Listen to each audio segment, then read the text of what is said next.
우리 세계는 개척지가 아니다. 젖은 발자국 옆으로 긴 자국이 나 있었다. 은재 말뚝 끝이 진흙을 긁고 간 흔적이었다.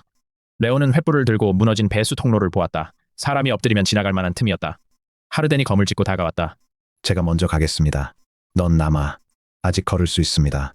한 번 더 싸우면 쓰러지겠지. 하르덴의 이마에서는 피가 계속 흘렀다. 방패를 든 팔도 떨리고 있었다. 레오는 주위를 둘러봤다. 남문과 나루, 폐광에서 3번을 연달아 싸웠다. 멀쩡한 병사는 몇 없었다. 당장 부를 예비대도 남아있지 않았다. 포로와 부상자를 밖으로 옮겨. 폭약은 따로 치우고 끝나면 너도 치료소로 가라. 하르덴이 입을 열렸다. 명령이다. 잠시 뒤 그가 고개를 숙였다. 반드시 돌아오십시오.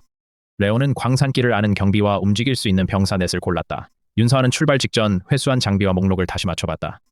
계측기도 하나 없어요. 같은 것이 3대라고 적혀 있는데 상자에 남은 건 2대예요. 폭발 뒤 말뚝수부터 세느라 놓친 물건이었다. 도주자는 말뚝과 계측기를 함께 가져간 게 분명했다. 윤서아는 손전등과 장비 목록을 챙겼다. 7명은 낮은 통로로 들어갔다. 처음에는 흔적이 분명했다. 물이 고인 바닥의 진흙에는 장화 자국과 말뚝이 긁은 선이 같은 방향으로 이어졌다. 통로가 너무 낮아 방패를 등에 묶고 기어야 했다. 폭발로 떨어진 돌가루가 숨을 쉴 때마다 입에 들어왔다. 한참 뒤 찬바람이 불어왔다. 산비 탈출구였다. 녹슨 쇠문은 한쪽이 잘려 있었다. 절단면에는 오래된 녹이 아니라 밝은 쇳빛이 남아 있었다. 안에서 자른 게 아니군. 레온의 말에 경비가 문 바깥을 살폈다. 예, 산비탈 쪽에서 미리 잘랐습니다. 밖에는 회색 외투와 장화 한 켤레가 버려져 있었다. 젖은 발자국은 거기서 끝났다. 맨발 흔적도 없었다. 도망친 자가 마른 신발을 준비해둔 모양이었다. 병사 하나가 가까운 큰 길을 가리켰다. 말을 구하러 갔겠습니까? 경비가 고개를 저었다. 큰 길은 돌아갑니다. 저자가 광산길을 안다면 이쪽입니다. 그는 잡초 사이에 반쯤 묻힌 돌을 걷어냈다. 좁은 길이 비탈을 돌아 서쪽으로 이어졌다. 버린 환기구가 있는 언덕으로 갑니다. 그 아래에는 다 캐고 버린 은맥이 있습니다. 옛 광부들이 쓰던 길입니다. 윤서아가 목록을 펼쳤다. 사라진 말뚝과 바늘 계측기는 한 묶음일 거예요. 여러 지점에 말뚝을 대거나 박고 바늘이 얼마나 움직이는지 적는 방식 같아요.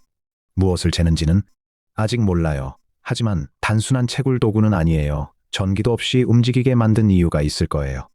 경비가 언덕 쪽을 보며 말했다. 관문이 열릴 때가 되면 죽은 은맥도 옵니다. 낮게 웅웅거리고 돌에 푸른 서리가 낍니다. 레온은 걸음을 재촉했다. 그 반응을 재려는 거라면 큰 길로 달아날 이유가 없겠군. 도망친 자는 탈출보다 일을 끝내려 한다. 옛 광부 길은 곧 좁은 채석장 사이로 들어갔다. 한쪽은 깎인 바위였고 반대쪽은 깊은 비탈이었다. 달빛이 바닥에 조금씩 닿았다. 앞서가던 윤서아가 갑자기 손을 들었다. 멈춰요. 그녀가 쪼그려 앉아 길 가운데를 가리켰다. 아주 가는 선이 달빛에 걸려 빛났다. 선끝은 돌무더기 뒤로 이어졌다. 윤서아가 가까이 가지 않고 손전등만 비췄다. 폭약줄이에요. 저 연결 부품도 지구에서 쓰는 물건이에요. 건드리면 길 옆 폭약이 터져요. 레온이 뒤를 돌아봤다. 비탈로 내려갈 수 있나? 경비가 낮게 답했다. 여기서는 안 됩니다. 총탄이 앞쪽 바위를 때렸다. 돌조각이 윤서아의 어깨를 스쳤다. 병사들이 급히 몸을 낮췄다. 2번째 탄환이 길 한가운데 박혔다. 적은 폭약줄에 접근할 수 있는 곳과 앞쪽 바위를 함께 누르고 있었다. 레온은 깨진 방패 뒤에 숨었다. 길을 끊는 선은 눈앞에 있고 사수는 어두운 바위 위에 있었다. 돌아갈 시간은 없었다. 광산 경비가 명령을 기다리지 않고 뒤쪽 비탈을 살폈다. 총탄이 바위를 때리는 사이 그는 엎드려 돌무더기 밑을 확인하고 돌아왔다. 광석을 캐고 버린 돌 밑에 물 빼던 길이 있습니다. 낮지만 저 바위 뒤까지 이어질 겁니다. 레온은 병사 둘을 그에게 붙였다. 돌아가서 사수 뒤로부터 서두르되 소리내지 마라. 영주님은요? 내 투구를 계속 쏘게 만들겠다. 남은 둘은 나와 윤서아를 지킨다. 그는 병사의 빈 투구를 빌렸다. 투구 안에 짧은 막대를 끼우고 횃불과 함께 방패 위로 천천히 내밀었다. 총탄이 투구를 꿰뚫었다. 불붙은 나무 조각이 튀었다. 총구 불빛이 오른쪽 위 바위 틈에서 번쩍였다. 위치 확인했. 레온은 횃불을 바닥에 던지고 왼쪽 바위까지 뛰었다. 바로 뒤에서 총성이 났다. 탄환이 방패 가장자리를 뚫고 팔의 가죽을 긁었다. 그는 몸을 숨겼다가 다음 바위로 움직였다. 적은 고장 없이 계속 쐈다. 레온이 고개를 내밀 수 있는 틈마다 총탄이 날아왔다. 그 사이 경비와 병사 둘이 버린 돌무더기 아래의 낮은 배수로로 기어갔다. 정면에 남은 병사 둘 중 하나는 윤서 앞에서 방패를 들고 다른 하나는 레온의 뒤를 지켰다. 총성이 잠시 멎었다. 움직여요. 윤서가 말했다. 사수가 자리를 바꾸고 있었다. 그는 더 높은 돌턱으로 올라 우회로 쪽을 내려다봤다. 배수로 출구에서 병사의 짧은 비명이 났다. 탄환이 다리를 스쳤다. 사수의 총구가 우회조를 향한 사이 레온은 폭약줄이 놓인 곳까지 뛰었다. 발목 높이의 선을 건드리지 않고 넘은 뒤 왼쪽 바위 턱에 몸을 붙였다. 낮은 배수로는 사수 바로 옆이 아니라 등 뒤에 바위 아래로 이어져 있었다. 광산 경비와 다치지 않은 병사가 그곳으로 올라왔다. 다친 병사는 출구에 남았다. 사수는 다시 자리를 바꿨다. 한 사람만 설 수 있는 높은 돌턱으로 올라 레온을 향해 쐈다. 총탄이 방패를 때렸고 레온의 팔이 크게 밀렸다. 하지만 그 돌턱에는 옆으로 피할 곳이 없었다. 앞에서는 레온이 올라왔고 뒤에서는 경비가 창을 겨눴다. 남은 병사도 경비 뒤에서 퇴로를 막았다. 사수가 레온 쪽으로 총을 휘두르며 두 걸음 내려왔다. 긴 총열이 바위에 걸리는 순간 레온이 방패로 총을 벽에 눌렀다. 사수는 총을 놓고 권총을 뽑았다. 경비의 창대가 손목을 쳤다. 권총이 비탈로 떨어졌다. 뒤쪽 병사가 사수의 무릎을 걷어찼고 레온이 어깨로 가슴을 밀었다. 사수가 좁은 돌턱에 쓰러졌다. 병사가 팔을 꺾었다. 묶어. 붙잡힌 사수는 폐광에서 달아난 회색 외투의 사내가 아니었다. 레온은 그의 멱살을 잡았다. 말뚝을 든 자는 어디 있지? 사수는 입을 다물었다. 하지만 그가 계속 시선을 주는 언덕 위에서 금속을 두드리는 소리가 들렸다. 총격이 멎자 윤서아가 폭약줄 앞까지 왔다. 그녀는 돌무더기에 연결된 쇠 부품을 가리켰다. 저 고리부터 빼면 돼요. 선은 건드리지 마세요. 정면에 남았던 병사 하나가 지시대로 고리를 뽑았다. 팽팽하던 폭약줄이 바닥으로 쳐지며 내관과 떨어졌다. 이제 줄을 건드려도 폭약은 터지지 않았다. 레온은 다리를 다친 병사와 포로를 다른 병사 한 명에게 맡겼다. 그리고 윤서아, 경비, 남은 병사 둘과 해제한 폭약줄을 넘어 언덕으로 올랐다.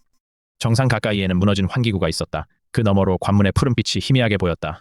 낮은 울림이 땅을 타고 퍼졌다. 광산 경비가 굳은 얼굴로 말했다. 시작됐습니다.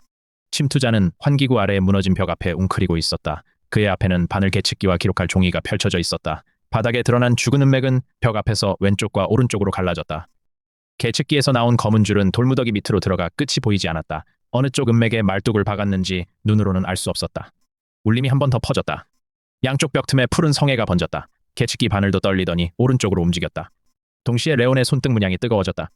상처가 벌어지며 피가 장갑 안에 찼다. 시야가 흐려졌다. 하지만 짧은 순간 두 은맥 중 오른쪽 한 곳에서 금속을 달군 듯한 열이 느껴졌다. 말뚝은 침투자 앞이 아니었다. 오른쪽 무너진 벽 뒤였다. 말뚝은 오른쪽 벽 뒤다. 레온이 벽의 오른쪽으로 몸을 던졌다. 그제야 죽은 은맥의 절반 넘게 박힌 은재 말뚝이 보였다. 말뚝 표면에는 푸른 성애가 피어 있었다. 침투자가 계측기 옆 손잡이를 돌리려 했다. 레온은 그에게 달려들지 않았다. 먼저 말뚝과 계측기를 잇는 줄을 창으로 찍었다. 연결쇠가 빠졌다. 바늘이 크게 흔들리며 가운데로 떨어졌다. 침투자가 종이에 마지막 값을 적으려다 욕을 내뱉었다. 그가 권총을 들었다. 레온은 흐린 시야로 몸을 낮췄다. 총탄이 어깨 위를 지나 환기구 돌벽에 박혔다. 그는 바닥을 굴러 말뚝을 양손으로 잡았다. 손등이 타는 듯 아팠다. 레온은 이를 악물고 말뚝을 옆으로 꺾었다. 은맥에서 빠진 말뚝이 돌바닥을 굴렀다. 푸른 성애가 빠르게 녹았다. 측량은 끝나지 않았다. 침투자가 빈 권총을 던지고 레온을 덮쳤다. 둘은 무너진 벽 앞에서 뒤엉켰다. 사내의 주먹이 레온의 뺨을 쳤다. 레온은 칼을 뽑는 대신 그의 허리를 붙잡고 바닥으로 끌어내렸다. 사내가 옆에 떨어진 말뚝으로 손을 뻗었다. 광산 경비가 그 손등을 창대로 눌렀다. 뒤따른 병사들이 양쪽 팔을 잡아 껐다. 죽이지 마라. 레온이 거친 숨을 몰아쉬며 말했다.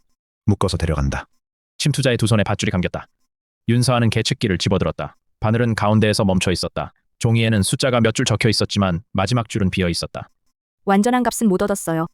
윤서아는 빠진 연결쇠를 주워 말뚝과 검은 줄을 다시 이었다. 그 뒤 말뚝을 죽은 은맥 가까이 가져가자 바늘이 약하게 움직였다. 멀리 떼자 다시 가운데로 돌아왔다. 은맥의 반응을 재는 건 맞아요. 하지만 이걸로 관문 통행 한계를 어떻게 바꾸려는지는 모르겠어요. 알아낼 시간이 생겼다. 레온은 회수한 말뚝과 계측기를 병사에게 맡겼다. 도주자도 생포했고 사라졌던 장비도 되찾았다. 적이 원한 측량은 끝나지 않았다. 병사가 침투자의 외투 안쪽을 뒤졌다. 물이 스며들지 않게 기름을 먹인 주머니가 나왔다. 안에는 접은 손그림과 낡은 광부 작업패가 들어있었다. 경비가 손그림을 펼쳤다. 현지 광산에서 쓰는 단순한 기호로 길과 문이 그려져 있었다. 남문, 나루 창고, 폐광 작업문 옆에는 시간마다 선이 그어져 있었다. 레온이 물었다. 무슨 표시지? 경비의 얼굴이 굳었다. 경비가 바뀌는 때입니다. 세 곳 모두 맞습니다. 그림 가장자리에는 방금 지나온 배수 통로도 있었다. 산비탈의 녹슨 문 옆에는 미리 자르라는 표시가 남아 있었다. 레온은 낡은 작업패를 들었다. 광산문을 드나들던 사람에게 주는 물건이었다. 글자는 달았지만 번호는 읽을 수 있었다. 문을 미리 자르고 세 곳의 교대 시간과 옛 광산길을 알려준 현지 협조자가 있었다. 레온은 작업패의 번호를 확인하고 묶인 침투자를 일으켜 세웠다. 요새로 돌아간다. 이 작업회의 원래 주인부터 찾는다. 그가 피 묻은 손으로 작업패를 쥐었다. 문을 열어준 자는 아직 요새 안에 있다.